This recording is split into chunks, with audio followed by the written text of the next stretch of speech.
అందరికీ నమస్కారం. ఈరోజు Punjab super Kings versus Delhi Capitals. Delhi Capitals toss గెలిచి వాళ్ళే బ్యాటింగ్ తీసుకుంది. సో వాళ్ళు 2 వికెట్స్కి 264 చేశారనమాట. సో కేఎల్ రాహుల్ 152 రన్స్ చేశాడు 67 బాల్స్లో. 16 4లు 9 6లు 226 స్ట్రైక్ రేట్.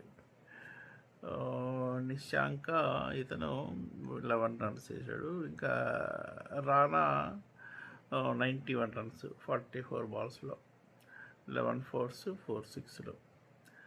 సో ఓవరాల్గా 264 చేశారు 2 వికెట్స్కి 20 ఓవర్స్కి.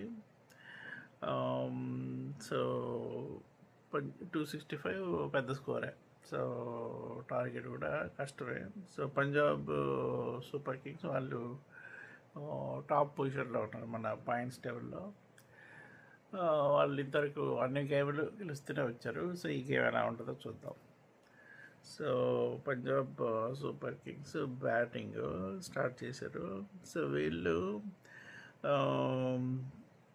ఆర్య, ప్రభు సిమ్రన్ సింగ్ వీళ్ళిద్దరూ మంచి స్కోర్తో నిలబెట్టారు అనమాట. రన్ రేట్ కూడా బాగా తీసుకొచ్చారు. అంటే టార్గెట్ ఎక్కువ ఉంది, కొంచెం రీచ్ అవ్వడం కష్టం అని స్ట్రెస్ పడకుండా బాగా లాక్కొచ్చారు అనమాట. ప్రభు సిమ్రన్ సింగ్ అయితే ఒక ఓవర్లో 6 బాళ్ళు 6 4లు అనమాట. సో ఇతను 76 చేశాడు ఇన్ 26 బాల్స్, 9 4లు 5 6లు. ఆర్య ఇతను 43 చేశాడు 17 బాల్లో, 2 4లు 5 6లు. సో ప్రభు సిమ్రన్ సింగ్ స్ట్రైక్ రేట్ వచ్చి 292, ఆర్య వచ్చి 252. సో తర్వాత ఇద్దరు అవుట్ అయినా కానీ తర్వాత కూడా అయ్యర్ అతను 71 రన్స్ చేశాడు 36 బాల్స్లో. So 3 4s 7 6లు. సో వీళ్ళు గేమ్ని ముందుకు లాగొచ్చేసారనమాట. సో 265 ఫర్ 4 వికెట్స్ 18.5 ఓవర్స్లోనే. సో అలాగా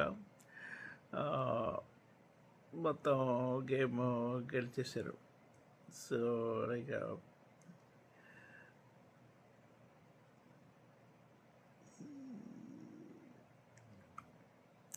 పంజాబ్ సూపర్ కింగ్స్ ఇంకా సేమ్ టాప్ 1లోనే ఉంది.